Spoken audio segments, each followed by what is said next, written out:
கர்த்தராகிய தேவன் உங்கள் மத்தியில பேசும்படியாக கொடுத்த வார்த்தை, அதாவது நம் மத்தியிலே கர்த்தர் பகிர்ந்து கொள்ள விரும்பின ஒரு வார்த்தை என்ன அப்படின்னு சொன்னா, வாசிங்க அந்த வசனத்தை மறுபடியும். பிலிப்பியர் 3:10. இப்படி நான் அவரையும் அவருடைய உயிர்த்தெழுதலின் வல்லமையையும் அவருடைய பாடுகளின் ஐக்கியத்தையும் அறிகிறதற்கு அவருடைய மரணத்திற்கொப்பான மரணத்திற்குள்ளாகி எப்படியாயினும் நான் மரித்தோரிலிருந்து உயிரோடு எழுந்திருப்பதற்கு தகுதியாகும்படிக்கு. ஆமென். இது பவுல் அவருடைய விருப்பமா இருக்குது. பவுலுடைய விருப்பமா இருக்குது. நம்முடைய விருப்பமா இருக்கணுமா அப்படிங்கிறது நம்ம அதெல்லாம் கடந்து போயிடுவோம் இல்லையா? நம்ம அதெல்லாம் கடந்து போய் 4வது அதிகாரத்துல கிறிஸ்து இயேசு தம்முடைய மகிமையிலே உங்கள் குறைவுகளை எல்லாம் நிறைவாக்குவார் அப்படிங்கிற வார்த்தையில நம்ம சந்தோஷமா போயிடுவோம். இந்த 3வது அதிகாரத்தை நம்ம கொஞ்சம் வேகமா தாண்டி போயிடுவோம். ஏன்னா அதாவது பவுல் நிறைய விஷயங்களை சந்தோஷமா பேசிக்கிட்டு இருக்கிறார். எங்க இருந்துன்னா சிறைச்சாலையிலிருந்து. எங்க இருந்து? சிறைச்சாலையிலிருந்து அவர் சந்தோஷத்திற்கென்றே எழுதின ஒரு நிருபம் தான் பிலிப்பியர் நிருபம். அதுல அநேக முறை சந்தோஷத்தை பத்தியே பேசிட்டு இருப்பார். அப்ப பாத்தீங்க அப்படின்னு சொன்னா இங்கேயும் அதை தான் பேசிட்டு இருக்கிறாரு. இப்ப அவருடைய சொந்த சந்தோஷத்தை பத்தி பேசுறாரு. அவர் எதுல சந்தோஷமா இருக்கிறேன் அப்படிங்கிறத பத்தி பேசுறாரு. ஒருவேளை இந்த நாள்ல கர்த்தர் நம்மோடும் கூட பவுலின் சந்தோஷத்தின் மூலமாக எது உண்மையான சந்தோஷம் என்று கர்த்தர் நம்மோடு இடைபடுவார் என்று நான் விசுவாசிக்கிறேன். இன்னைக்கு நமக்கு சந்தோஷத்தை கொடுக்கக்கூடிய பல காரியங்கள் இருக்கிறது. உலக மனிதர்களுக்கு நிறைய காரியங்கள் சந்தோஷமா இருக்குது இல்லையா? கர்த்தருடைய பிள்ளைகளுக்கே இன்றைக்கு நிறைய காரியங்கள் சந்தோஷமா இருக்குது. இந்த உலகத்துல நம்ம சில காரியங்களை அச்சீவ் பண்ணும் பொழுது நமக்கு நிறைய சந்தோஷங்கள் கிடைக்குது. ஆனா உண்மையிலேயே ஒரு தேவ பிள்ளையுடைய சந்தோஷம் எங்க இருக்கிறது, எதுல இருக்குது அப்படின்னு சொன்னா நம்ம பவுலுடைய சந்தோஷத்துல இருந்து அதை புரிந்து கொள்ள முடியும். பவுல் சிறைச்சாலையிலே தன் வாழ்க்கையை கழித்து கொண்டிருக்கிறார். விடுதலை ஆவாரான்னு தெரியாது. சில நேரங்களில் மரணங்கள் கூட சம்பவிக்கலாம். அவரே சொல்றாரு. அப்படிப்பட்ட சூழ்நிலையில அவர் சொல்றாரு, நான் இப்ப என்ன பண்ண போறேன் அப்படின்னு சொன்னா அந்த 7வது வசனத்தை வாசிங்களேன். ஆகிலும் எனக்கு லாபமாய் இருந்தவைகள் எவைகளோ அவைகளை கிறிஸ்துவுக்காக நஷ்டம் என்று எண்ணினேன்.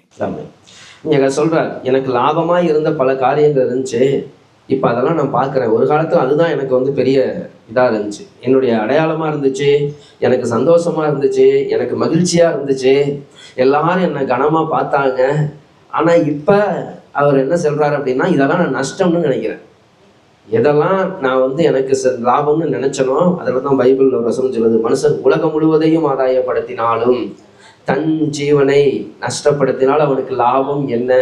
அப்ப பவுல் இங்க அதை மறுபடியும் இங்க அட்ரஸ் பண்றாரு. நான் எனக்கு லாபமா இருந்தது, எனக்கு எதெல்லாம் லாபமா இருந்துச்சு அப்படின்னு சொல்லும் பொழுது அவர் அங்க சொல்றார். இந்த 4:5 வாசிங்க, 6 வரைக்கும். மாம்சத்தின் மேல் நம்பிக்கை வைக்க வேண்டுமானால் நானும் வைக்கலாம். வேறொருவன் மாம்சத்தின் மேல் நம்பிக்கையாயிருக்க நினைத்தால் நான் அதிகமாய் அப்படி செய்யலாம். நான் 8ஆம் நாளில் விருத்த சேதனம் அடைந்தவன். இஸ்ரவேல் வம்சத்தான், பென்யமின் கோத்திரத்தான், எபிரேயரில் பிறந்த எபிரேயன், நியாயப்பிரமாணத்தின்படி பரிசேயன், பக்தி வைராக்கியத்தின்படி சபையை துன்பப்படுத்தினவன், நியாயப்பிரமாணத்திற்குரிய நீதியின்படி குற்றம் சாட்டப்படாதவன். இந்த காரியத்தை எல்லாம் சொல்லிட்டு தான் சொல்றார், இதெல்லாம் எனக்கு ஒரு காலத்துல லாபமா இருந்துச்சு. இந்த உலகத்தின் அடிப்படையில பவுலுடைய வாழ்க்கையை அவர் அந்த இடத்துல அட்ரஸ் பண்றார். நான் எப்படிப்பட்ட ஒரு நபராக அங்க இருந்தேன் அப்படின்னு சொல்லி அவர் ஒரு பெரிய பணக்காரர், தர்சு பட்டணத்தை சேர்ந்த ஒரு யூதன். தர்சு பட்டணத்துல வெறும் வியாபாரிகள் வாழ்ந்தார்கள். அது ஒரு துறைமுக பட்டணம், நிறைய வியாபாரிகள் வாழ்ந்தார்கள். அவர் தன் சொந்த தண்டில் எவன் சேவகம் பண்ணுவான்னு சொல்றாரு. அவர் அந்த நாட்கள்ல நல்ல பெரிய பணக்கார குடும்பத்தை சேர்ந்தவர் சரித்திரத்தின்படியாக. அடுத்ததாக அவர் மிகப்பெரிய கல்விமான், பல மொழிகளை பேசக்கூடியவர். இன்னைக்கு ஒரு அமெரிக்கன் சிட்டிசன் எப்படியோ அது மாதிரி அந்த நாட்கள்ல ரோமஸ் குடியுரிமையை பெற்ற ஒரு நபர். இப்படி அவருடைய வாழ்க்கையில வெற்றிகரமான எல்லா காரியங்களும் இருந்துச்சு. எல்லாவற்றுக்கும் மேலாக அன்றைக்கு இருந்த சனகரிப் சங்கம், அந்த சான்ஹெட்ரின்னு சொல்லக்கூடிய அவர்கள் யூதர்களுடைய கோர்ட்டு. இப்போ நம்ம இதில் எடுத்துக்கிட்டோம் அப்படின்னு சொன்னால் நமக்கு ஒரு சுப்ரீம் கோர்ட் எப்படி இம்பார்ட்டனோ அது போல யூதர்களை பொறுத்தவரையில் அவர்களுடைய வழக்குகளை எல்லாம் தீர்க்கக்கூடிய பெரிய கோர்ட் அதுதான். அந்த இதில் அவர் ஒரு மெம்பர். அதில் ஒரு மெம்பர், ஒரு வாலிப வயசில் யூதர்கள் பொதுவாகவே ரொம்ப வயதானவர்கள், ரொம்ப மெச்சூர்டான ஆட்களை தான் அங்கே இது பண்ணுவாங்க. ஆனால் இங்கே பார்க்கும் பொழுது இப்போ இவர் எப்படி இருக்கிறார் அப்படின்னு சொன்னால் சின்ன இதுலையே அவர் பார்த்தீங்க அப்படின்னா பெரிய இதில் இல்லை, வாலிபனாக இருக்கும் பொழுதே அதில் மெம்பர் ஆகிட்டார். ஸோ எல்லாமே இந்த உலகத்தின் பார்வையில் பார்ப்போம் அப்படின்னு சொன்னால் யார் ஒரு பெரிய வெற்றிகரமான ஒரு நபர் அப்படின்னு சொன்னா யார் அப்படின்னு சொன்னா நமக்கு வந்து பவுல் ஒரு மிகப்பெரிய வெற்றியாளர். அது மாத்திரமல்ல, அன்றைக்கு இருந்த யூத மார்க்கத்திலே அவர் ஒரு தேறின ஒரு நபராக காணப்படுகிறார், ஒரு வெற்றிகரமான ஒரு நபராக. அப்ப ஒரு வைராக்கியம் நிறைந்தவராக காணப்படுறார். அது மாம்சத்துக்கேற்ற வைராக்கியமா இருந்துச்சு. கடைசியில் அவர் என்ன பண்ணார் அப்படின்னு சொன்னா, அந்த வைராக்கியம் அவரை சபையை துன்பப்படுத்தும்படியாய் கொண்டு போனது. ஸோ இப்படிப்பட்ட ஒரு நபர் அவருடைய வாழ்க்கையின் ஒரு காலத்துல இருந்த வெற்றின்னு நம்பின பல விஷயங்களை இன்றைக்கு கர்த்தருக்குள்ளாக அவர் வந்த பொழுது அவர் அதெல்லாம் இப்பதான் திரும்பி பார்க்கிறாரு. அதெல்லாம் ஒன்றுமே இல்லை என்று கண்டுகொள்கிறார். ஸோ இப்போ அவர் தன்னுடைய வாழ்க்கையில் எது வெற்றி என்று நம்புகிறார். அப்ப இந்த வெற்றியை நான் அடையணும்னா நான் ஒண்ணு செய்யணும். நான் இப்ப இயேசுவை அறிஞ்சிட்டேன், இயேசுவை தெரிஞ்சுட்டேன், ரட்சிக்கப்பட்டுட்டேன், ஓகே, நான் கர்த்தருக்குள்ள வந்துட்டேன். ஆனா இப்ப நான் இனி அவரை அறிய வேண்டும். இப்ப அவரை அறிய வேண்டும். அதுக்கு தான் அவர் சொல்றாரு, ஏன் நான் இதெல்லாம் விட்டுட்டேன், ஏன் நம்மளால விட முடியல, ஏன் தேவனை அறிய முடியவில்லை அப்படின்னா நம்மளால பல விஷயங்களை விட முடியவில்லை.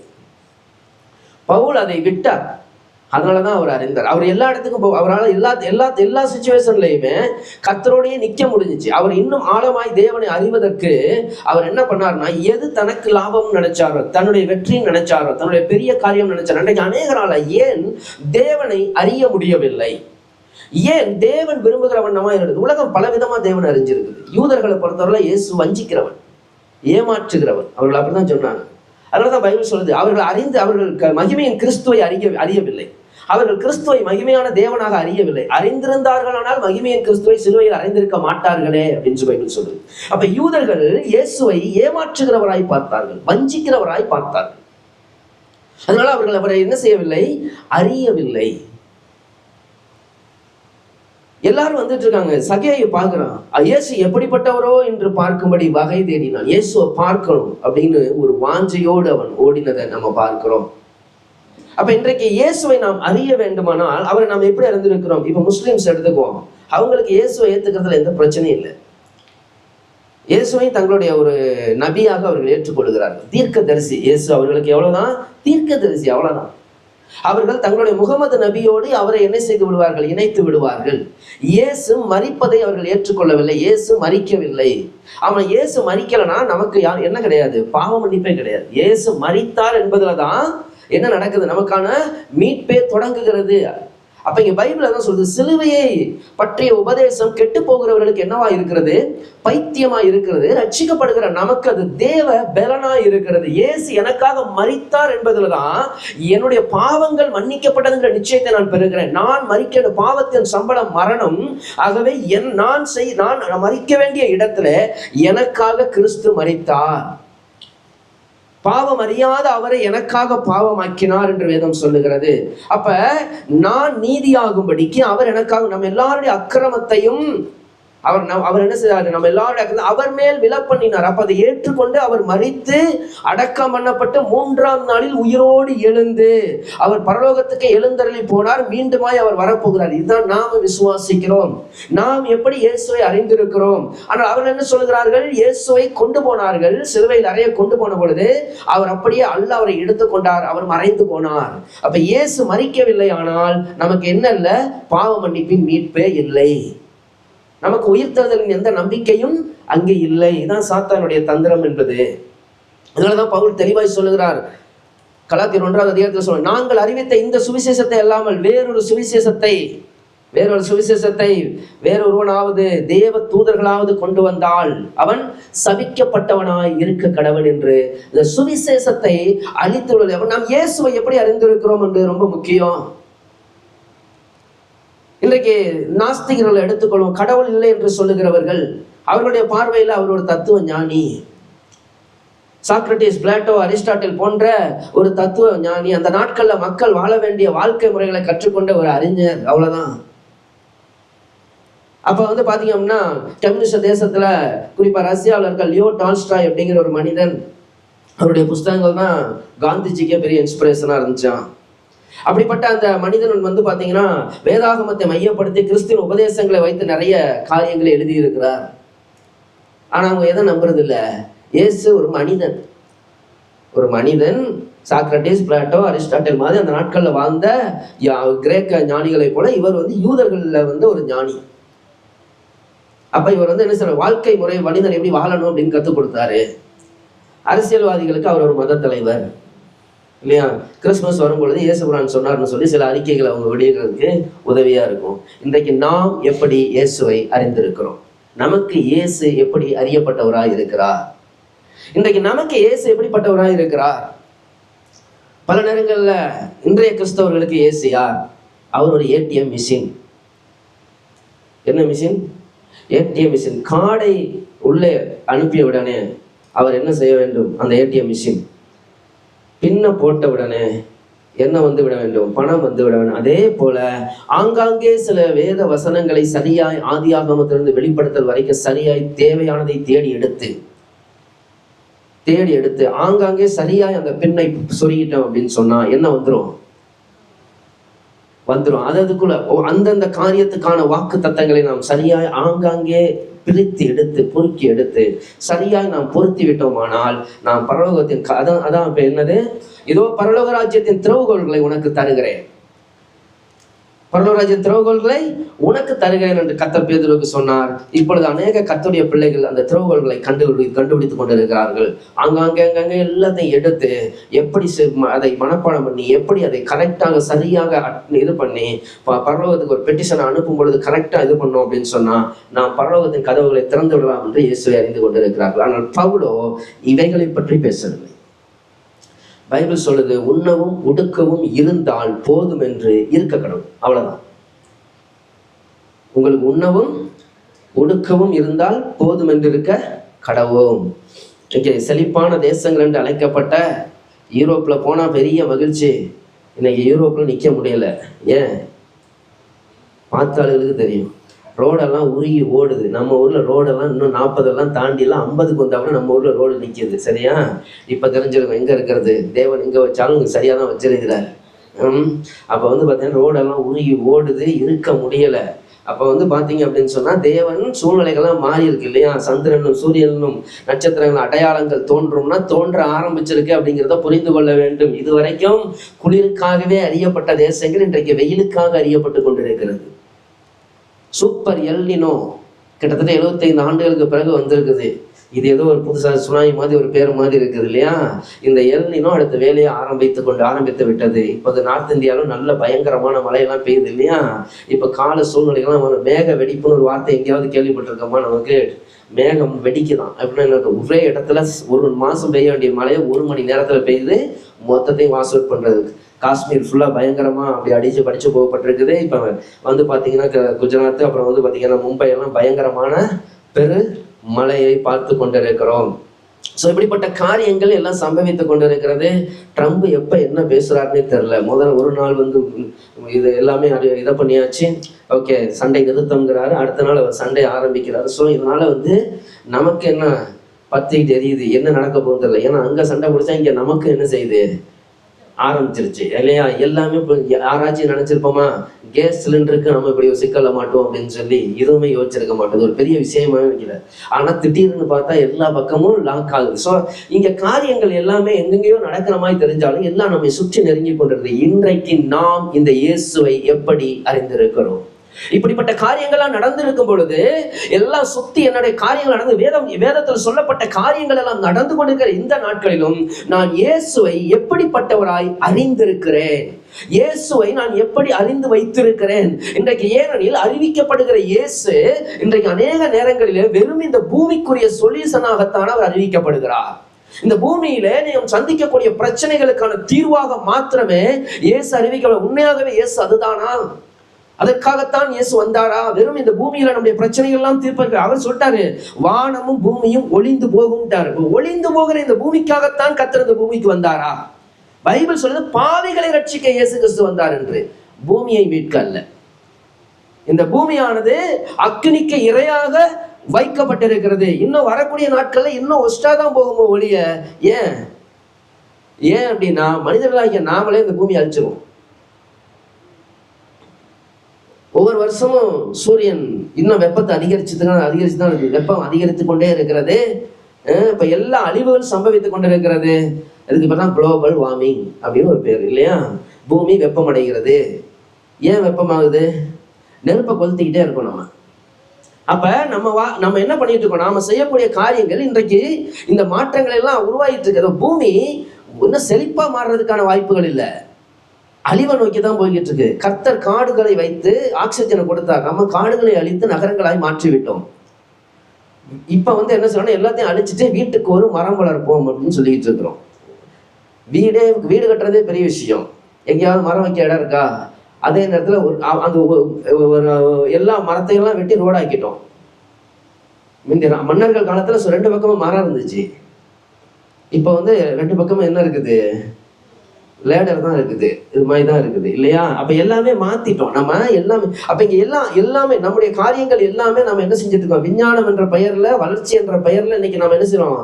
அழிவை நோக்கி தேசங்கள் முன்னேறி கொண்டிருக்கிறது, குடும்ப உறவுகள் சீர்குலைத்து கொண்டிருக்கிறதை பார்க்கிறோம், பிள்ளைகள் இன்றைக்கு தாறுமாறாய் போகிறதை பார்க்கிறோம், சமுதாய சீர்கேடுகள் பெருகி கொண்டதை பார்க்கிறோம், ஜனங்கள் தண்ணீரை போல பாவத்தை தண்ணீரை போல குடித்துக் கொண்டிருக்கிறார்கள். அப்ப எல்லாமே எவ்வளவு பெருகிட்டு இருக்கும் பொழுது நாம் எந்த காலத்துல இருக்கிறோம்? காலத்தை நாம் நிதானிக்க வேண்டும் அல்லவா? அப்ப உண்மையாகவே அவருடைய இதெல்லாம் நடக்கும்போது கர்த்தர் சொல்றாரு, வாசலருகே வந்து விட்டார் என்று அறியுங்கள் அப்படின்னு அவர் சொல்லி இருக்கிறாரு.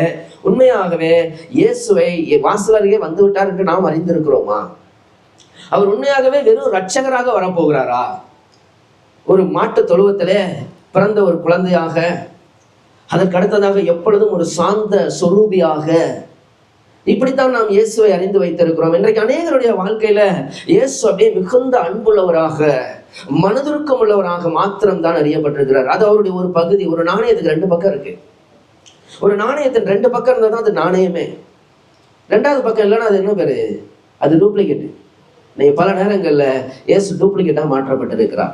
ஏனெனில் அவருடைய ஒரு பகுதி சொல்லப்படுகிறது, அவர் மனதுருக்கம் உள்ளவர், மகா உருக்கம் உள்ளவர், இரக்கமும் நீடிய சாந்தம் மிகுந்த கிருபையும் உள்ளவர். ஆனால் வேதம் சொல்லுகிறது அவர் பட்சிக்கிற அக்கினியாய் இருக்கிறார். அவர் வருகிற பொழுது அவர் அடுத்து வரப்போகிறார். அவர் எப்படி வரப்போகிறார்? நீதியுள்ள நியாயாதிபதியாய் வரப்போகிறார்.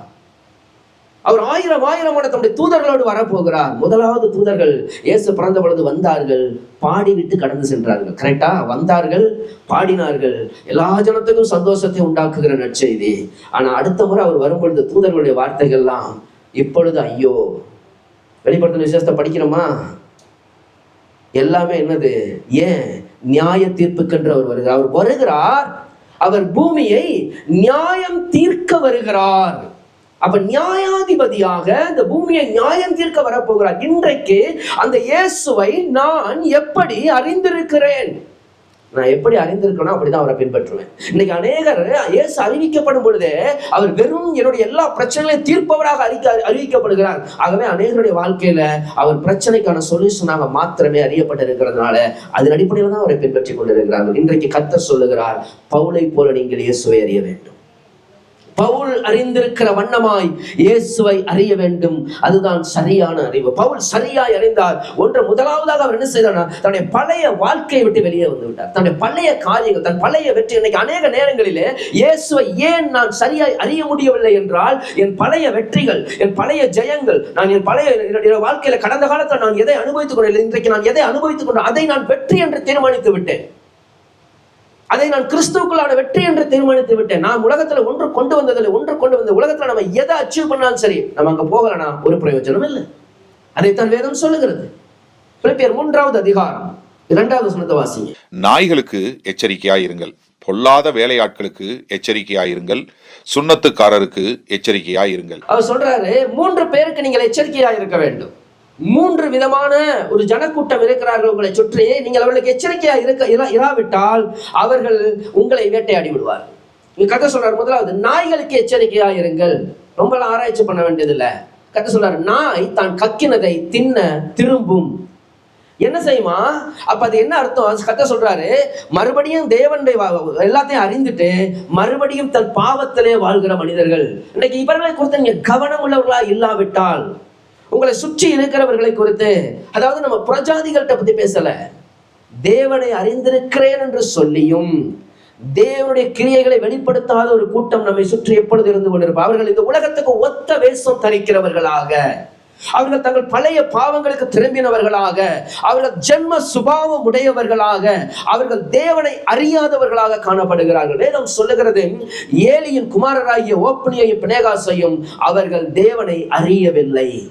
யார் தெரியுமா? அவர்கள் பிரதான ஆசாரியர்கள். ஆசாரியனுடைய குமாரர்கள். இந்த ஆலயத்திலே பலி செலுத்த, ஆனால் அவர்கள் யாரை அறியவில்லை? தேவனை அறியவில்லை. இன்னைக்கு அருமையான தேவ ஜனமே, தேவனை அறியாத ஒரு கூட்டம் தேவனை அறிந்தது போல வேஷம் போட்டுக்கொண்டு இதோ உங்களை சுற்றி இருக்கும் பொழுது நீங்க அவர்களுக்கு ஜாக்கிரதையா இருக்க வேண்டும். அவர்கள் தங்கள் பழைய வாழ்க்கையை, தங்கள் பாவ ஜீவியத்தை, தங்களுடைய துன்மார்க்கமான ஜீவியத்தை வாழ்ந்து கொண்டு நான் எங்களோடு கர்த்தர் இருக்கிறார் என்று சொல்லி அவர்கள் என்ன செய்கிறார்கள்? என் ஜனத்தின் காயத்தை மேற்பூச்சாய் கட்டுகிறார் என்று கர்த்தர் சொல்லுகிறார். இன்றைக்கு இப்படிப்பட்டவர்களை குறித்து நாம் ஜாக்கிரதையா இருக்க வேண்டும். பவுல் சொல்லுகிறார், நீங்கள் அவரை அறிய வேண்டுமானால் நீங்கள் முதலாவது நாய்களுக்கு என்ன செய்ய வேண்டும்? எச்சரிக்கையா இருக்கணும். அடுத்ததா கர்த்தர் சொல்றாரு, பொல்லாத வேலையாட்களுக்கு எச்சரிக்கையா இருங்கள். இது ரொம்ப முக்கியம். அடுத்ததாக, கண்ணை மூடிக்கொண்டு எல்லாரையும் பின்பற்ற கர்த்தர் இங்கு யாரையும் அழைக்கவில்லை. நாம் பின்பற்ற வேண்டியது கிறிஸ்து மாத்திரமே. நாம் பின்பற்ற வேண்டிய ஒரே அடையாள புருஷர் யாருன்னா இயேசு கிறிஸ்து மாத்திரம்தான். என்னை பின்பற்றுங்கள் என்றுதான் சொன்னார் கர்த்தர். நாம் ஒரு ஊழியரை அல்ல, கர்த்தரை பின்பற்ற வேண்டும். ஊழியர்கள் வழிகாட்டிகள், அவர்கள் வழிகள் அல்ல. வழிகாட்டிக்கு வழிக்கு வித்தியாசம் இருக்குது. வழி நம்மை கொண்டு போகும், வழிகாட்டி எது வழி என்று காண்பிக்க வேண்டும். இதோ உலகத்தின் பாவத்தை சுமந்து தீர்க்கிற தேவ ஆட்டுக்குட்டி என்று வழிகாட்டினான் யோவான் ஸ்நானகன், வழியாகிய இயேசுவை. அதான் இயேசு சொன்னார், நானே வழியும் சத்தியமும் ஜீவனுமாய் இருக்கிறேன். இன்றைக்கு எனக்கு ஊழியம் செய்கிறவனுக்கு ஊழியம் செய்யாதவனுக்கு இருக்கிற வித்தியாசத்தை நான் உங்களுக்கு காண்பிப்பேன் என்று கர்த்தர் சொல்லி இருக்கிறார். அப்ப ஊழியக்காரன் யார், ஊழியக்காரன் இல்லாதவன் யார், கர்த்தருடைய உண்மையான வேலைக்காரன் யார், உண்மையான வேலை செய்யாதவன் யார், இதற்கு வித்தியாசம் நமக்கு தெரிய வேண்டும். இதை நாம் அறிந்து கொள்ளாத வரைக்கும் நாம் விழுங்கப்படுவதை தவிர்க்க முடியாது. இன்றைக்கு ஏன் இயேசுவை அநேகர் அவர் இருக்கிற வண்ணமாய் அறிய முடியவில்லை? ஏன் அவருடைய வல்லமையிலிருந்து அறிய முடியவில்லை அப்படின்னு சொன்னா, அவர்களுடைய காரியங்கள் எல்லாமே இந்த பூமிக்காகவே வாழ்கிற ஒரு கூட்டம் தேவனுடைய வேலைக்காரருடைய வேஷத்தை தரித்து கொண்டது. கர்த்தர் சொல்றாரு, சாத்தானும் ஒளியின் தூதனுடைய வேஷத்தை தரித்து கொள்ளுவானே, அப்படியானால் அவனுடைய ஊழியக்காரர்கள் நீதியின் ஊழியக்காரருடைய வேஷத்தை தரித்து கொண்டால் அது ஆச்சரியம் அல்லவே? ஆகவே நீங்கள் எல்லா ஆவிகளையும் நம்பாமல் அது தேவனால் உண்டானவைகள் என்று நீங்கள் சோதித்து பாருங்கள் என்று கர்த்தருடைய வேதம் சொல்லுகிறது. கண்ணை மூடிக்கொண்டு எதையும் பின்பற்ற சொல்லவில்லை, எல்லாவற்றையும் சோதித்து பாருங்கள் என்று சொல்லுகிறது.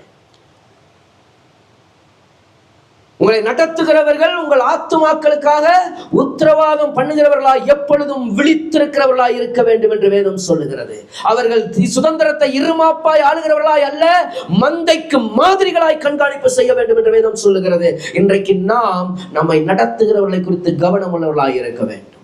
அதான் பொல்லாத வேலையாட்களுக்கு நீங்கள் என்ன செய்யுங்க? எச்சரிக்கையாய் இருங்கள் என்று கர்த்தருடைய வேதம் சொல்லுகிறது.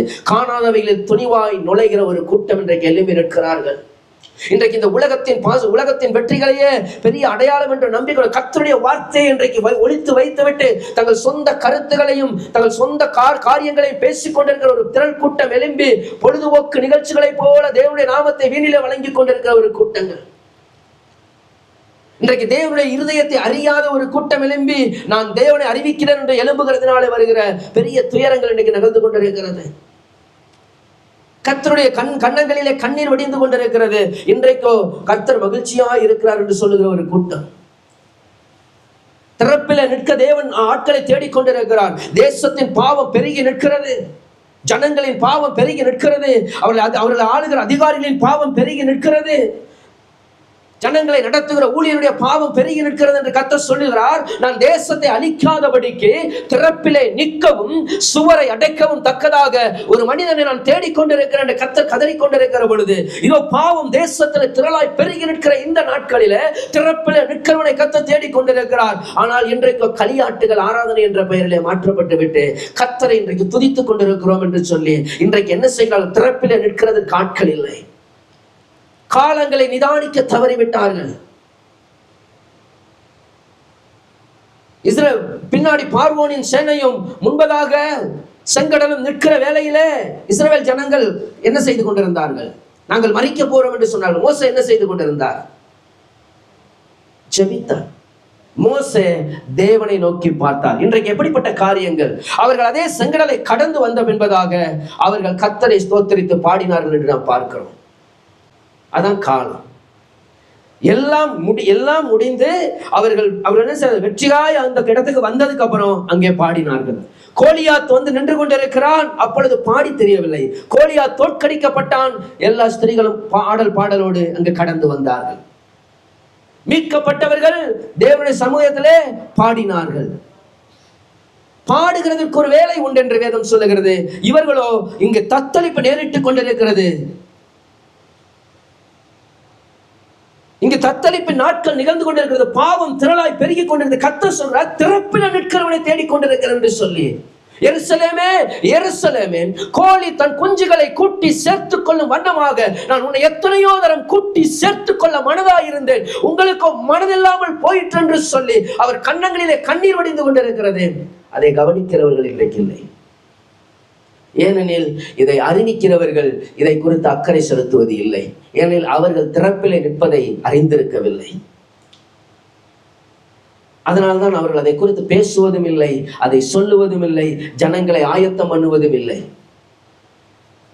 நோவாவின் நாட்களிலே பெண் கொண்டார்கள், கொடுத்தார்கள். லோத்தின் நாட்களிலே பெண் கொண்டார்கள், கொடுத்தார்கள், நட்டார்கள், கட்டினார்கள், எல்லாம் செய்தார்கள். வெள்ளம் தங்களை வாரி கொண்டு போகும் அளவும் உணராதிருந்தார்கள். அழிவுகள் சம்பவிக்கிற வரைக்கும் அவங்களுக்கு எந்த கவலையும் அவர்களுக்கு இல்லை. ஏன்? இன்றைக்கு நாம் கவனம் உள்ளவர்களாக இருக்க வேண்டும்.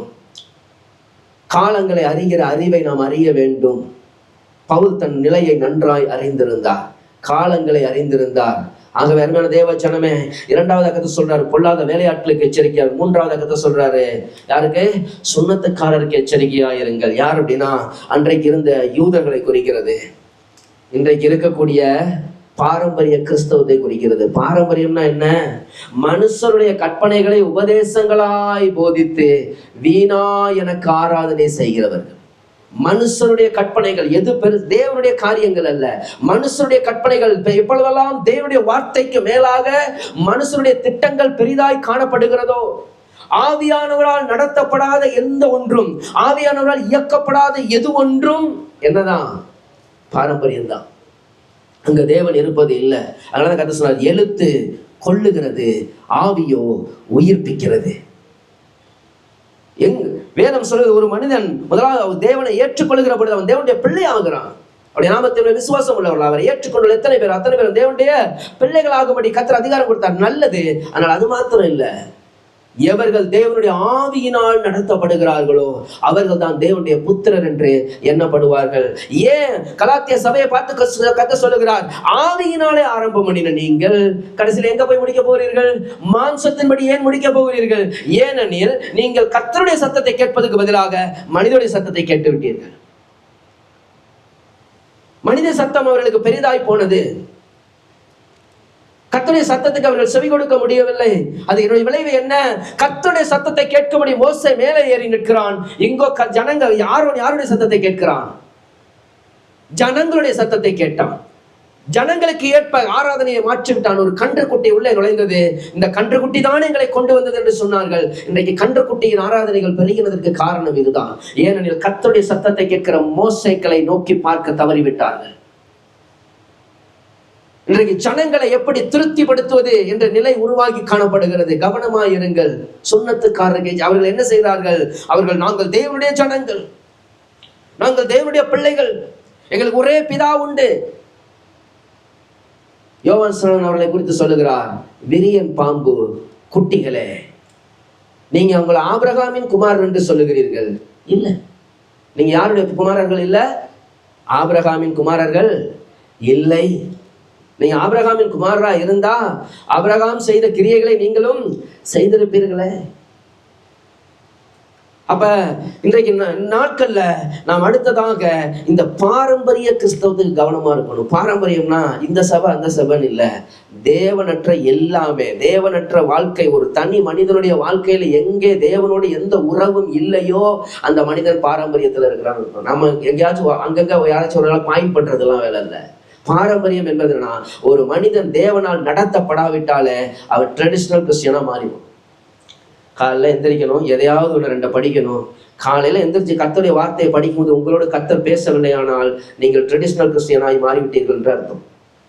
ஏனெனில் கர்த்தருடைய வார்த்தை ஆவியாயும் ஜீவனாயும் இருக்கிறது, அதுக்கு வல்லம் இருக்குது. கர்த்தருடைய வார்த்தை அது இருபுறமும் கருக்குள்ள எந்த பட்டயத்திலும் கருக்கானதாயும், அது ஆவியையும் ஆத்மாவையும் கணுக்களையும் ஊனையும் பிரிக்கத்தக்கதாய் உருவ குத்துகிறதாயும் இருதயத்தின் நினைவுகளை யோசனை வகையறுக்கிறதாயும் இருக்கிறது.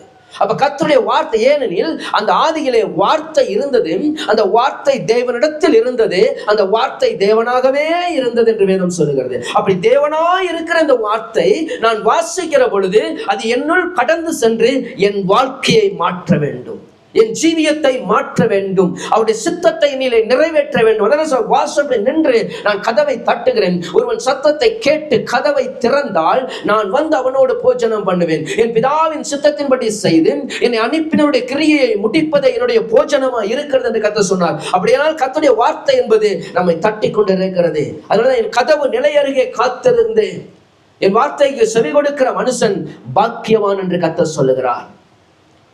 அவன் தான் விக்கினமின்றி வாசம் பண்ணுவான் என்று கர்த்தர் சொல்லுகிறார். இன்னைக்கு கர்த்தருடைய சத்தம் உள்ளே நுழைய கூடாதபடி நம்ம எது தடை பண்ணுகிறது? இந்த பாரம்பரியங்கள்.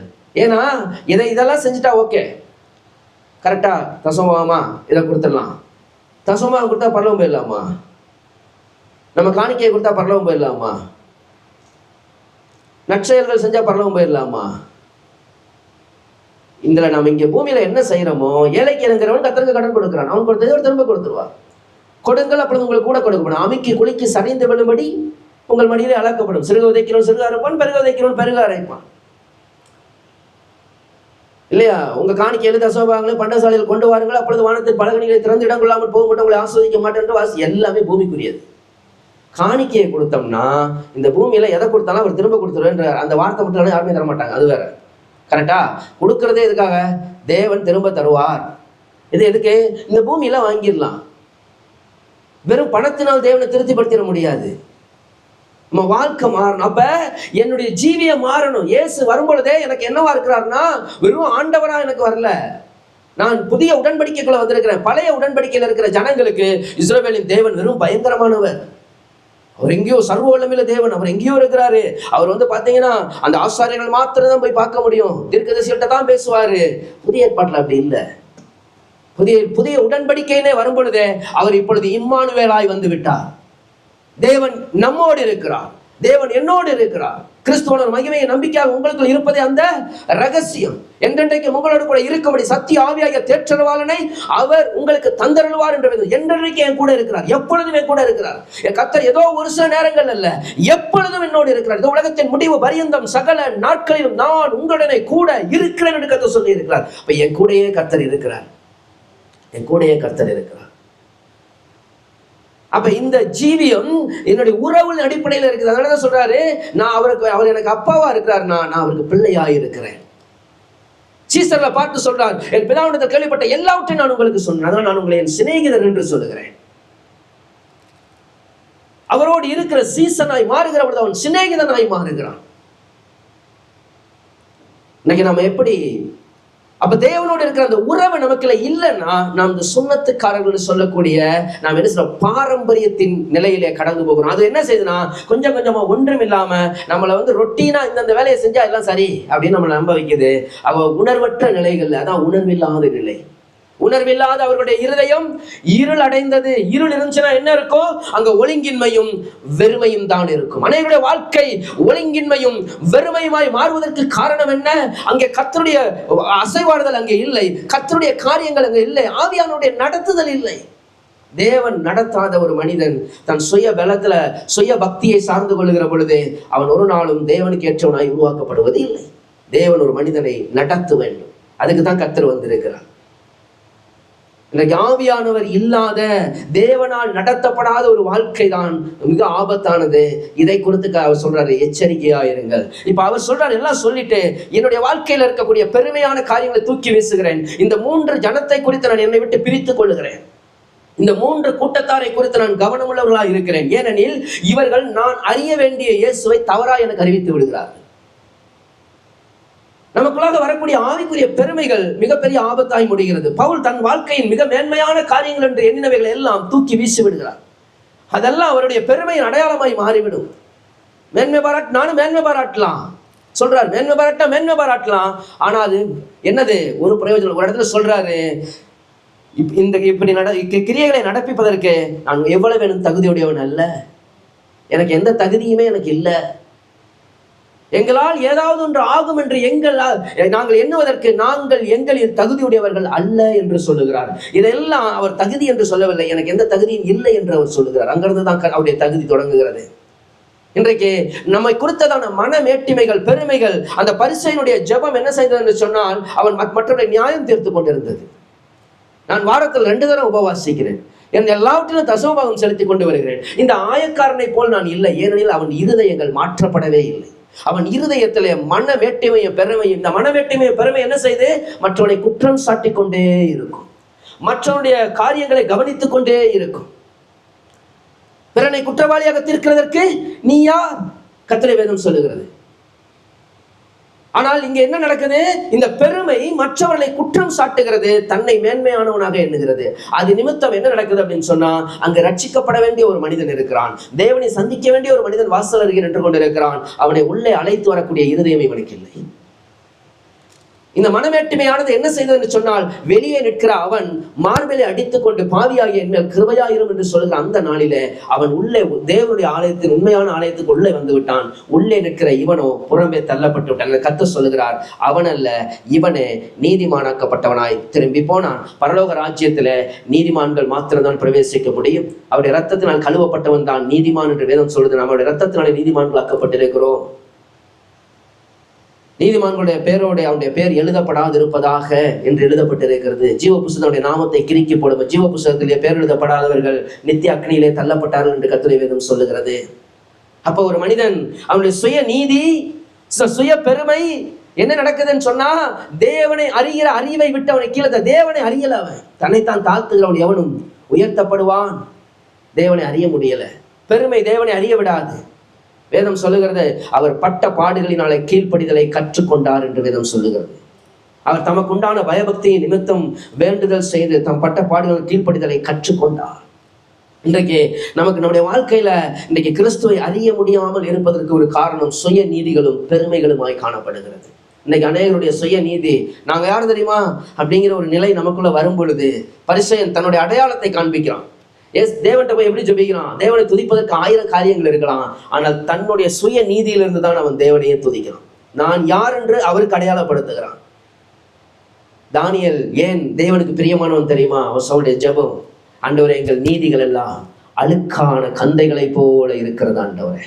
என் நீதி, நான் எதையெல்லாம் நீதி என்று சொல்லுகிறேனோ அதெல்லாம் உமக்கு முன்பதாக வெறும் அழுக்கான கந்தையை போல இருக்கிறது ஆண்டவரே.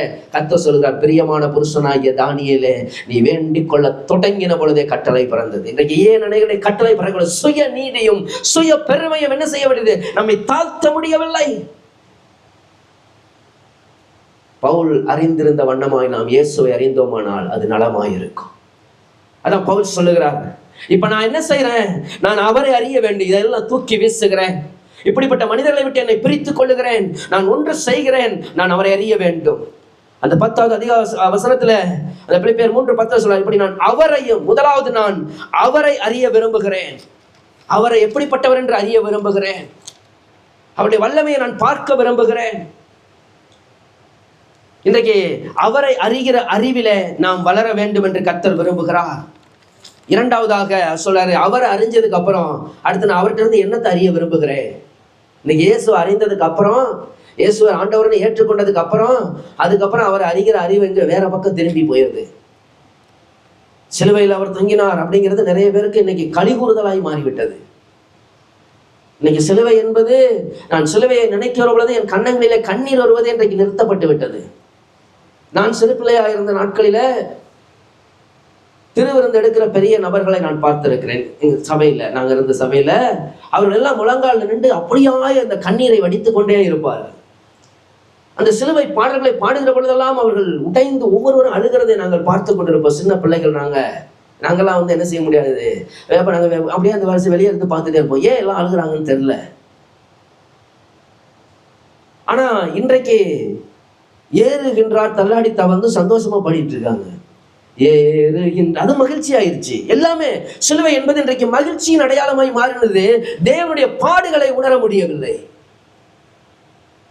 அங்கே. ஏனென்றால் இன்றைக்கு சிலுவை எப்படி அறிமுகப்படுத்தப்பட்டிருக்கிறது என்றால், உனக்காக அவர் எதையெல்லாம் ஆயத்தம் பண்ணி வைத்திருக்கிறார், உனக்காக அவர் எதையெல்லாம் கொடுப்பார் என்று அவர் கடந்து வந்த பாதையை அது மறைத்து விடுகிறது. நீ அந்த பாதையில கடந்து போக வேண்டும் என்பதை சொல்லாதபடி அது மறைத்து விடுகிறது. ஒரு மாய்மாலமான, அதான் ஒரு பக்கம் இருக்க நாணயம் அதுக்கு ஒரு மதிப்பல்ல. ஒரு காரியத்தை மாத்திரம் சொல்லி அதற்கு நேராக நடத்துகிற பொழுது அந்த ஜனங்களுடைய வாழ்க்கையில எல்லாம் தலையில தான் இருக்குது.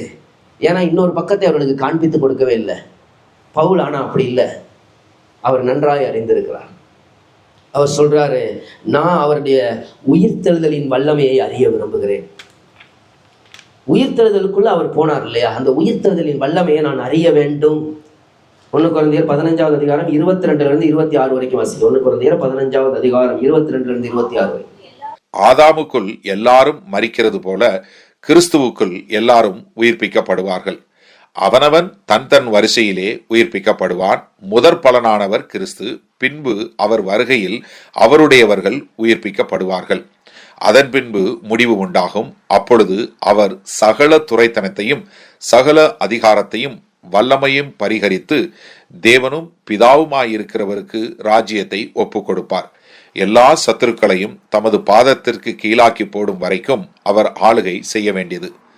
பரிகரிக்கப்படும் கடைசி சத்துரு மரணம். உயிர்த்தெழுதலை குறித்து அவர் தியானிக்கிறார். ஒரு உயிர்த்தெழுதல் அந்த வல்லமை எப்படி அது நடந்தது? இயேசு மரித்து உயிர்த்தெழுந்தார். அதுதான் கிறிஸ்தவத்தின் அடிப்படை நம்பிக்கையில் மிக மிக முக்கியமான ஒரு காரணம்.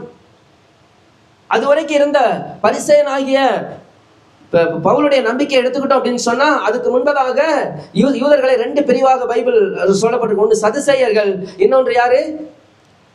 பரிசேயர்கள். இந்த சதுசேயர்கள் உயிர்த்தெழுதலை நம்புவதில்லை, தேவதூதர்களை நம்புவதில்லை. ஆனால் இந்த பரிசேயர்கள் உயிர்த்தெழுதலை என்ன செய்கிறவர்கள்? நம்புகிறவர்கள். பவுல் யாரு? ஒரு பரிசேயன். அதே நேரத்தில் அவனுக்கு இந்த உயிர்த்தெழுதலின் வல்லமையை இப்பதான் உயிர்த்தெழுதலை குறித்த பொதுவான நம்பிக்கை இருந்துச்சு. ஆனால் இயேசு உயிர்த்தெழுந்த பொழுதுதான் அந்த நம்பிக்கை உறுதியாக்கப்படுகிறது. இப்பொழுது அந்த உயிர்த்தெழுதலின் வல்லமை அவருக்குள்ளா எப்படி கிரியை நடப்பித்தது? அது என் வாழ்க்கையிலும் கிரியை நடப்பிக்க வேண்டும், நானும் அந்த உயிர்த்தெழுதலில் கடந்து செல்ல வேண்டும் என்ற அந்த நோக்கத்திற்காக அவர் தன் வாழ்க்கையை மாற்றுகிறார். இன்றைக்கு நம்முடைய வாழ்க்கை என்ன? அந்த உயிர்த்தெழுதலிலே நாமும் பங்கு பெற வேண்டும் அல்லவா? இன்றைக்கு நாம் தேவனோடு கூட உயிர்ப்பிக்கப்பட்டிருக்கிறோம் என்றுதான் வேதம் சொல்லுகிறது. நாம் இன்றைக்கு தேவனோடு உயிர்ப்பிக்கப்படும். பைபிள் சொல்லுது, அக்கிரமங்களினாலும் பாவங்களினாலும் மரித்தவர்களாய் இருந்த உங்களை கிறிஸ்துவோடு கூட அவர் உயிர்ப்பித்தார் என்று சொல்லி எபேசியர் 2:1 சொல்லுகிறது. எபேசியர் 2வது அதிகாரம் 7வது வசனம் சொல்லுகிறது, நாம் உன்னதத்தில் அவரோடு கூட உட்கார வைக்கப்பட்டிருக்கிறோம் என்று வேதம் சொல்லுகிறது. அப்ப அவர் என்ன செய்கிறார்? தன்னுடைய நிலையை நன்றாய், நான் தேவனோடு உயிர்ப்பிக்கப்பட்டிருக்கிறேன். நான் பாவத்துல வாழ்ந்து கொண்டிருந்த நான், பாவத்துக்கு மரித்திருந்த நான், இப்பொழுது பாவத்திலிருந்து நான் உயிர்ப்பிக்கப்பட்டு விட்டேன். இப்பொழுது இந்த சரீரத்துல நான் டெம்பரரியா தான் வாழ்றேன். இப்ப என்னுடைய வாழ்க்கை இந்த பூமிக்குரியது அல்ல, இந்த டெம்பரரியா நான் இருக்கிறேன். அப்ப நான் ஒரு உயிர்ப்பிக்கப்பட்ட ஒரு நபராக, நான் உயிர்ப்பிக்கப்பட்ட இயேசுவோடு கூட இருக்கிறேங்கிற அந்த உணர்வு அவருடைய சிந்தையை மாற்றுகிறது. கிறிஸ்து இயேசுவில் இருந்த சிந்தையை உங்களிலும் இருக்க கடவுது. அப்ப இன்னைக்கு அவர் தன் சிந்தையை மாற்ற. இன்னைக்கு ஏன் நம்முடைய சிந்தை மாற வேண்டும்? அந்த உயிர்த்தெழுதலின் வல்லமை என் வாழ்க்கையில விளங்க வேண்டும். எப்பொழுது பாவத்துக்கு நான் மரிக்கிறேனோ அப்பொழுது அந்த உயிர்த்தெழுதலின் வல்லமை என்னிலே விளங்க ஆரம்பிக்கிறது. ஏனெனில் நான் எப்பொழுது இயேசுவை ஏற்றுக்கொண்டு என் பாவங்களை அறிக்கையிடுகிறேன், இயேசு கிறிஸ்துவின் ரத்தம் சகல பாவங்களையும் நீக்கி நம்மை சுத்திகரிக்கிறது. அன்றைக்கு சுத்திகரிக்கிற அந்த நேரத்தில் நான் உயிர்த்தெழுதலின் வல்லமை என் சரீரத்தில் விளங்க ஆரம்பிக்கிறது. இப்பொழுது என்னுடைய வாழ்க்கை, அதோட வேதம் சொல்லுது, ஒருவன் கிறிஸ்துவுக்குள் இருந்தால் புது சிருஷ்டியா இருக்கிறான், பழையவைகள் ஒளிந்து போயின, எல்லாம் நான் உயிர்த்தெழுந்துட்டேன் அப்படின்னா நான் வேறு நபராய் மாற்றமடைகிறேன். அப்ப என்னுடைய பழைய மனுஷன் அவரோடு கூட சிலுவையிலே அறையப்பட்டது என்று அறிந்திருக்கிறீர்களே. அப்ப நாம் என்ன செய்ய வேண்டியிருக்கும்? நான் ஒரு புதிய மனிதனாக கிறிஸ்துவின் சாயலை தரித்து கொண்டவனாக வாழ வேண்டும். இதுதான் அந்த உயிர்த்தெழுதலை அறிந்து கொள்வது. இதை நான் உண்மையா நான் இருந்தேன் அப்படின்னு சொன்னாதான் ஒரு நாள் வரப்போகிறது. அந்த வீட்டுல போய் நீங்க படிச்சுக்கலாம். 1 கொரிந்தியர் 15வது அதிகாரம் மட்டும் இல்லை அப்படின்னா நமக்கு என்ன செய்யாது? மரணத்துக்கு பிறகு என்ன இருக்குன்னே தெரியாது. நாம் அதை எப்போ படிப்போம் அப்படின்னு சொன்னா, யாரையாவது ஒரு ஆளை கொண்டு குழியில போட்டு மண்ணை போடுறதுக்கு முன்னாடி மட்டும்தான் அதை நம்ம எடுத்து படிப்போம். கரெக்டா? புழுதிக்கு புழுதியாக, மண்ணுக்கு மண்ணாக, தூசிக்கு தூசியாக இவரை தூக்கி உள்ள போடுறோம் ஆண்டவரே அப்படின்னு சொல்லிட்டு அதுக்கப்புறம் அந்த பக்கத்தை திருப்பவே மாட்டோம் நம்ம. அந்த வேத பகுதி தான் உயிர்த்தெழுதலின் நம்பிக்கையை குறித்து நம்மோடு பேசுகிறது. இந்த மாம்ச சரீரம் ஒரு நாள் முழுவதுமாய் அடக்கம் பண்ணப்பட்டு இந்த மாம்ச சரீரம் அழிந்து போகுது. அதுக்கப்புறம் என்ன செய்ய வருது? நம்ம மகிமையின் சரீரத்தை. அதைத்தான் அவர் கன்க்ளூஷன் கொடுக்கும் பொழுது பிலிப்பியர் 3:21 வாசிங்களேன். அவர் எல்லாவற்றையும் தமக்கு கீழ்ப்படுத்தி கொள்ளத்தக்க தம்முடைய வல்லமையான செயலின்படியே நம்முடைய அற்பமான சரீரத்தை தம்முடைய மகிமையான சரீரத்திற்கு ஒப்பாக மறுரூபப்படுத்துவார். அப்ப இந்த உயிர்த்தெழுதலின் வல்லமை எங்க பூரணமாகுது? நான் எப்ப ரட்சிக்கப்படுறனோ அப்பொழுது ஆவியிலே நான் உயிர்ப்பிக்கப்பட்டு விட்டேன். நான் ஆவியிலே தேவனோடு உட்கார வைக்கப்பட்டு விட்டேன். அதே நேரத்துல ஒரு நாள் வருகிறது, நான் இதற்காக அழைக்கப்பட்டேன் என்ற வாழ்க்கை நான் வாழ்கிற பொழுது ஒரு நாள் வரப்போகிறது, அவர் வருவார். அவர் வரும் பொழுது என்ன நடக்கும்? ஒரு நொடி பொழுதிலே ஒரு இமைப்போதில். இதை எப்பதான் படிப்போம்? யாராச்சும் சாகணும். கரெக்டா? 1 தெசலோனிக்கர் 4வது அதிகாரத்தில் படிக்கணும்னால யாராச்சும் ஒரு ஆள் போய் சேர்ந்துடணும். அதுக்கப்புறம் தான் அன்னைக்கு தான் அதை படிச்சு ஆமா இயேசு வர. மற்ற நேரம்லாம் அதெல்லாம் படிக்கவே மாட்டோம். நமக்கு வாக்குத்தத்தம் மட்டும்தான் நமக்கு. ஆனா வாழ்க்கையே இதான். உண்மையாகவே நம்ம தேவன் இந்த பூமியில என்ன வச்சிருக்கிறதுக்கான உண்மையான நோக்கமே என்னன்னா, அவர் சொன்னாரு, நான் போய் உங்களுக்காக ஒரு ஸ்தலத்தை ஆயத்தம் பண்ணின பின்பு என் பிதா வீட்டில் அநேக வாசஸ்தலங்கள் உண்டு, ஆயத்தம் பண்ண பின்பு உங்களை நான் கூட்டி. இதுதான் நம்ம பர்பஸ். அதத்தான் 20வது வசனம் வாசிங்களேன். குடியிருப்போ பரலோகத்தில் இருக்கிறது. அங்கே இருந்து கர்த்தராகிய இயேசு கிறிஸ்து என்னும் ரட்சகர் வர எதிர்பார்த்து கொண்டிருக்கிறோம். மாத்திரம் அல்லையே சொல்லுங்க பாப்போமே. கையை யாருமே அவசரப்பட்டு தூக்கவே இல்லை. ஏன்னா அப்பதான் தேவதூதர்கள் கண்டுபிடிக்க மாட்டாங்க அப்படின்னு சொல்லி, இல்லையா? வந்தா போவங்கிறவங்க எல்லாம் ஒரு அல்லையே சொல்லுங்க. சரி, இது பாருங்க எவ்வளவு துயரமா இருக்கு பாருங்களேன். வந்தா போவோமா அப்படிங்கிற ஒரு நம்பிக்கையே இல்லாத அளவுக்கு நம்முடைய நிலைமைனா அப்ப நம்ம என்னவா இல்லை? கன்னிகைகள் தான். 10 கன்னிகைகளை நம்ம எந்த கன்னிகைகள்? இப்ப நம்ம யாருங்கிறத நம்ம பைபிள் அதனாலதான் சொல்லுது, நம்மை நாமே நிதானித்து அறிந்தால் நாம் நியாயந்திருக்க படம். ஆகவே தேவ ஜனங்களாகிய தேவன் நம்மை கோபாக்கினைக்கென்று நியமிக்காமல் அவருடைய குமாரனாலே ரட்சிக்கப்படுவதற்கு நியமித்திருக்கிற ஒரு நாள் வரப்போகிறது. கிறிஸ்துவுக்குள் மரிக்கிறவர்கள் கிறிஸ்துவுக்கு உள்ள இருக்கணும். கிறிஸ்துவுக்குள் மரிக்கிறவர்கள் கிறிஸ்துவுக்குள் முதலாவது உயிர்த்தெழுந்திருப்பார். சரியா? கிறிஸ்துவுக்குள் மரிக்கிறவர் கர்த்தருக்குள் மரிக்கிறவர் இது முதல் வாக்கியவான்கள் என்று எழுது. நல்லதுதான். ஆனா உள்ள மரிக்கணும், வெளியே போயிடக்கூடாது. மூத்த குமாரன் உள்ளே இருக்க மாதிரி தான் இருந்தான். ஆனா அவன் எங்க தான் நின்றுகிட்டு இருந்தான்? வெளியே தான் நின்றுகிட்டு இருந்தான். ஏன்? சகோதரன் மேல இருக்க கசப்பு, கோபம், எரிச்சல், வைராக்கியம் எல்லாம் அவனை என்ன செய்யவே இல்லை. அப்பாவோட உள்ள நிக்க முடியல. தேவனுடைய சந்தோஷமா இல்லாத பொழுது எல்லாமே நம்ம வெளியே நின்றுகிட்டு இருக்கோம். கவனமா இருக்கணும். கிறிஸ்துவுக்கு உள்ள மரிக்கணும். அப்பதான் என்ன செய்யணும்? அவருடைய வரிசையில அவரவர்கள் உயிர்ப்பிக்கப்படுவார்கள். முதலாவது கிறிஸ்து, பின்பு அவருடையவர்கள் உயிர்ப்பிக்கப்படுவார்கள். நாம உயிர்ப்பிக்கப்பட்டு எங்க போகணும்? அவரை எதிர்கொண்டு போக ஆயத்தமா இருக்கணும். அதைத்தான் பவுல் சொல்றாரு. அந்த உயிர்த்தெழுதலின் வல்லமை நான் அடையணும்னா நான் போக வேண்டிய பாதை சுருக்கமா முடிச்சிடறேன். கவலைப்படாதீங்க, பிரசங்கம் எப்ப முடியுமோ அப்படிங்கிற கவலை தான் உங்களுக்கு தேவையில்லை. நான் டக்குன்னு முடிச்சிடுறேன். அடுத்த அந்த வசனத்தை பிலிப்பியர் 3:10 வாசிங்களேன்.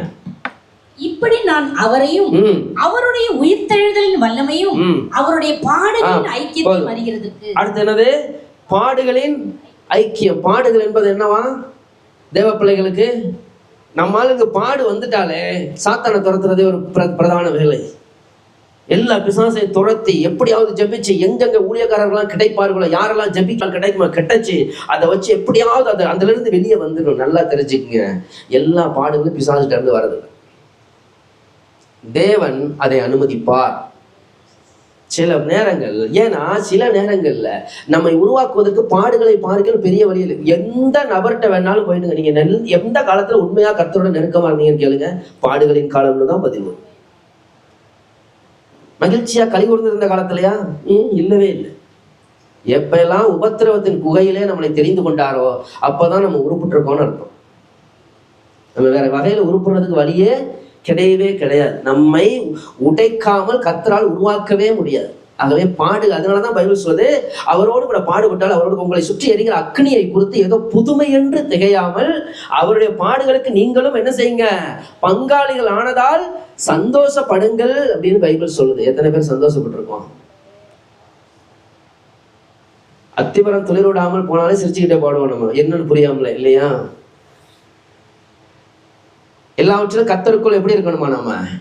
உண்மையாவே பவுல் சிறைச்சாலையில் இருந்து எழுத நிருபம் தான் அது. கடைசி வரைக்கும் அதே தான் எழுதுவார், சந்தோஷமாயிருங்கள். எழுதுனதே எழுதுறதுக்கு எந்த கஷ்டமும் இல்லை. மறுபடியும் சொல்றேன், சந்தோஷமாயிருங்கள் அப்படின்றார். எது ஒன்றும் அவரை அசைக்க முடியல. இப்ப அவர் பாடுகள்ல இருக்கிறாரு, உபத்திரவத்துல இருக்கிறாரு. நம்ம ஒரே வார்த்தையில சிறைச்சாலையில இருக்காருன்னு சொல்லிடுறோம்.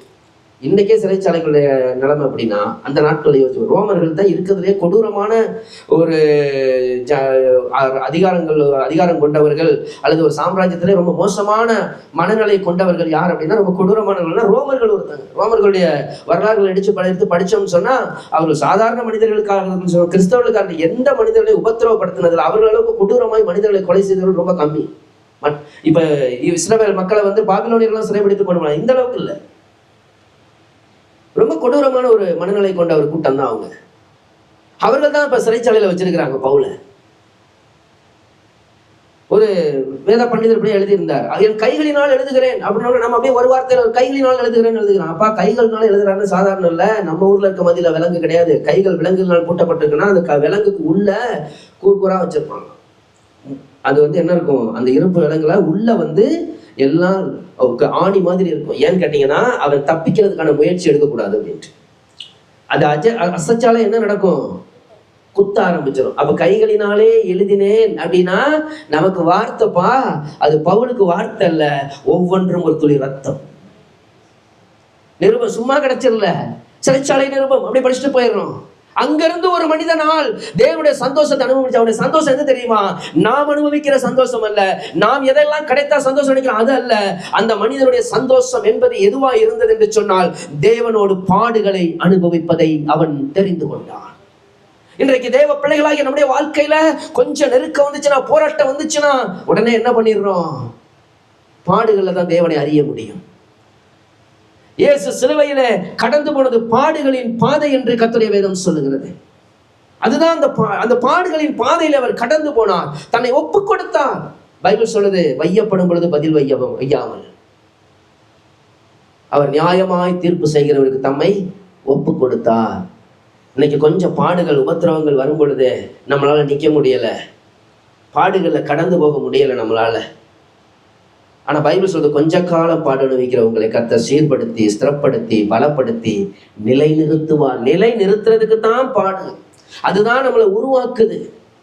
இந்த பாடுகள் தான் நம்மை தேவனுக்கு உகந்தவர்களாய் மாற்றி கொண்டிருக்கிறது என்று நாம் உணராதபடிக்கு நாம் என்ன பண்றோம் அப்படின்னு சொன்னா, மாம்சத்துல போராடி கொண்டிருக்கிறோம். நாம நிதானிக்கணும், ஏன் இது சம்பவித்தது, ஏன் இந்த காரியம் நடந்தது, எந்த இடத்துல நான் சரிப்படுத்த வேண்டி இருக்குது, எந்த இடத்துல நான் என்ன சீர்படுத்த வேண்டி இருக்குது, எதுல இன்னும் நான் நெருங்கி செல்ல வேண்டியதா இருக்குது, இன்னும் எவ்வளவு காலம் நான் கர்த்தருக்கு காத்திருக்க வேண்டியது இருக்குது. யோபின் பொறுமையை குறித்து கேள்விப்பட்டிருக்கிறீர்கள், தேவனுடைய செயலின் முடிவையும் கண்டிருக்கிறீர்கள் என்று வேதம் சொல்லுகிறது. சில நேரங்களில் கர்த்தருக்கு நேரம் நம்ம பொறுமையாய் காத்திருக்கணும். சில பாடுகளின் பாதையில நாம் தேவனுடைய ஏன்னா தேவனுக்கு ஏற்றவனமே நாம் உருவாக்கப்படணும். நாம என்ன நினைக்கிறோம்னா, நம்ம பிரச்சனை தீர்ந்துட்டா, என் பிரச்சனை முடிஞ்சிருச்சுன்னா ஓகேன்னு நினைக்கிறோம். தேவனுக்கு அது இல்லை. நம்முடைய பிரச்சனை அற்பமானது, நம்முடைய பிரச்சனை அற்பமானது. 3 நாள் பசியா இருந்தாங்க, சாப்பாடு கொடுத்தாரு கர்த்தர். 3 நாள் பசியா கூட்டத்தை நடத்துனாங்க, சாப்பாடு கொடுத்தாரு. ஆனா என்ன நடந்துச்சு அப்படின்னா, அடுத்த கூட்டத்துக்கு வந்தாங்க, இங்க சுவிசேஷம் அறிவிச்சாரு, எல்லாருக்கும் ஹாப்பியா இருந்துச்சு. அடுத்து உபதேசத்துக்கு வந்துட்டாரு, என் மாம்சத்தை புசித்து என் ரத்தத்தை மானமண்டு நித்திய ஜீவன் 3/4 பேர் எல்லாம் போயாச்சு.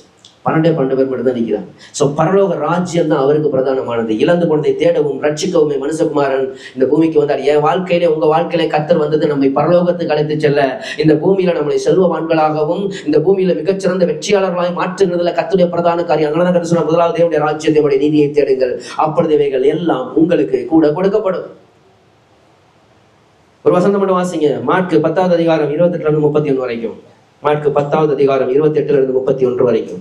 அப்பொழுது பேதுரு அவரை நோக்கி, இதோ நாங்கள் எல்லாவற்றையும் விட்டு உம்மை பின்பற்றினோமே என்று சொல்லத் தொடங்கினான். அதற்கு இயேசு பிரதியுத்தரமாக, என் நிமித்தமாகவும் சுவிசேஷத்தின் நிமித்தமாகவும் வீட்டையாவது சகோதரரையாவது சகோதரிகளையாவது தகப்பனையாவது தாயையாவது மனைவியையாவது பிள்ளைகளையாவது நிலங்களையாவது விட்டவன் எவனும் இப்பொழுது இம்மையிலே துன்பங்களுடைய கூட நூறத்தனையாக வீடுகளையும் சகோதரரையும் சகோதரிகளையும் தாய்களையும் பிள்ளைகளையும் நிலங்களையும் மறுமையில் நித்திய ஜீவனையும் அடைவான் என்று மெய்யாகவே உங்களுக்கு சொல்லுகிறேன். ஆகிலும் முந்தினோர் அநேகர் பிந்தினோராயும் பிந்தினோர் அநேகர் முந்தினோராயும் இருப்பார்கள் என்றார். இப்போ நம்ம முந்தினோரா பிந்தினோராங்கிறத நாம தான் முடிவு பண்ணோம்.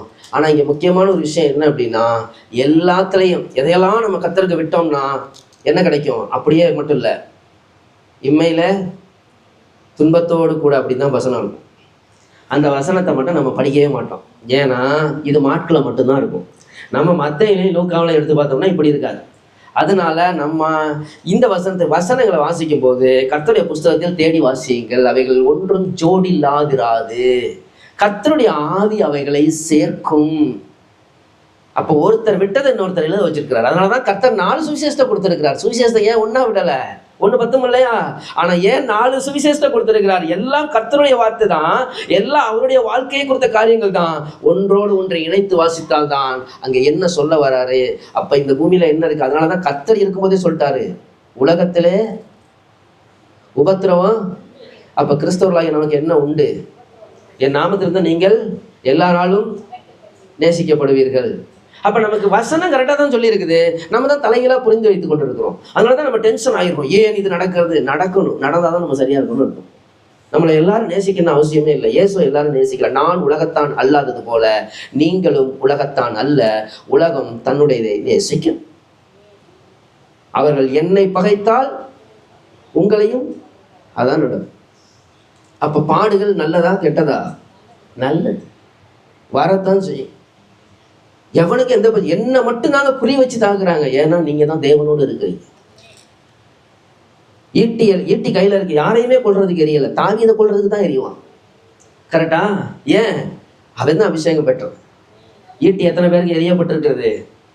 அல்லேலூயா. தேவன் உங்களோடு இருக்கிறார். கேட்கவே கஷ்டமா இருக்கா? சந்தோஷமா இருங்க. ஏன்னா ஒரு நாள் அந்த ஈட்டி தாவீதை துளைக்க முடியாது. அதனாலதான் அவன் தைரியமா சொல்றான், நான் மரண இருளின் பள்ளத்தாக்கில நடந்தாலும் நான் பொல்லாப்புக்கு பயப்படேன், தேவரீர் என்னோடு கூட இருக்கிறீர். எனக்கு விரோதமாய் ஒரு பாளையம் இறங்கினாலும் நான் பயப்படேன் என்று சொல்லுகிறான். ஏன்னா நான் என் கூட இருக்கிறவர் யார் என்று அவன் அறிந்திருந்தான். அதனாலதான் அவன் மேற்கொள்ளுகிற பாடுகள் அவரை தேவனை விட்டு பின்தள்ளல, பாடுகள் அவரை இன்னும் முன் தள்ளினது. அவருக்கு சில ஜெபிக்கும் போதே தெரியும், காட்டி கொடுக்குறவன் போயிட்டான், மறுதளிக்கிறவன் தூங்கிட்டு இருக்கான், 10 பேர் ஓடுவாங்கன்னு தெரியும் அவருக்கு. ஆனா அவர் ஜெபிக்கிறார், இந்த பாத்திரம் என்னை விட்டு நீங்க கூடாமல் நீங்க ஆகல, என் சித்தத்தின்படி அல்ல உம்முடைய சித்தத்தின்படியே ஆக கடவுள். அடுத்த நிமிஷத்துல இருந்து உபத்திரவத்தின் பாதையிலே அவர் கடவுள். இது பாடுகளின் ஐக்கியம் என்பது எல்லாரும் கைவிடப்பட்ட நிலையிலே, நம்பினவர்கள் நம்பிக்கை துரோகம் செய்த நிலையிலே, நண்பனா இருந்தவன் தன்னை மறுதளித்த நிலையிலே, தான் படைத்த மனிதனே தனக்கு எதிராக எழும்பி தன்னை வேதனைப்படுத்த 5 விசாரணை கமிஷன் ஒரே நாள்ல அண்ணா கிட்ட போறான், காய்பா கிட்ட போறான், பிலிப்பு கிட்ட போறான், மறுபடி ஏரோது கிட்ட போறான், மறுபடி ஒரு இரவிலே 5 விசாரணை கமிஷன் நிறுத்தப்பட்டு, தண்ணி இல்ல, சாப்பாடு இல்ல, ஒன்றும் இல்ல, அடித்து பீக்கப்பட்டு பரிகசிக்கப்பட்டு ஏளனப்படுத்தப்பட்டு, நீ தேவனுடைய குமாரனாய் இருந்தால் இப்பொழுது கீழே இறங்குவா என்று பரிகசித்துக் கொள்ளப்பட்டு, முழுவதுமாய் தேவனால் தான் இதுவரைக்கும் பிதாவே பிதாவே என்று அழைத்த அந்த தேவனால் கைவிடப்பட்டு, என் தேவனே ஏன் என்னை கைவிட்டு என்று பிதா என்ற அந்த ஸ்தானத்தை இழந்தவராக, குமாரன் என்ற ஸ்தானத்தை அவர் இழந்தவராக, மனுக்குலமாகிய நம்மை தேவனோடு இணைக்கும்படியாக முற்றிலும் கைவிடப்பட்ட நிலையிலும் தன்னை தேவ சித்தத்துக்கு ஒப்புக் கொடுத்தார். அதான் பாடுகளின் ஐக்கியம். ஆனா இங்க என்ன நடக்குது? இயேசு சிலுவையிலே மரித்தார், எனக்காக என்ன ஆயத்தம் பண்ணி வைத்திருக்கிறார். அந்த பாதையை மறந்து விடுகிறது தான் மிகப்பெரிய அநியாயமாய் காணப்படுகிறது. இன்றைக்கு நாம் அந்த பாடுகளின் பாதையிலே கடந்து போகாமல் மரணத்தை ஜெயமாய் விழுங்க முடியாது. அவர் இதெல்லாம் கடந்து சென்றுதான் அவர் மரணத்தை ஜெயமாய் சிலுவையிலே விழுங்கினார். இன்றைக்கு நம்முடைய வாழ்க்கையிலும் ஜெயம் என்பது பாடுகளின் பாதையில தான். நம் அநேக உபத்திரவங்களின் வழியாகத்தான் தேவ ராஜ்யத்தை அடைய வேண்டும் என்று வேதம் சொல்லுகிறது. அப்ப இதெல்லாம் கடந்து போயிட்டனா அதுக்கப்புறம் அவர் சொல்றாரு, அவருடைய மரணத்திற்கு ஒப்பான மரணத்திற்குள்ளாகி அவர் எதுல மறைச்சாரு? பாவத்திற்கென்று ஒரே தரம் மரித்தார். அப்ப நானும் என்ன செய்யணும்? பாவத்திற்கு மறிக்கணும், நீதிக்கு பிழைக்கணும். அனுதின என் கிறிஸ்தவ ஜீவியம் ஒவ்வொரு நாளும் பாவத்துக்கு மறித்து நீதிக்கு பிழைக்கிறதா இருக்க வேண்டும்.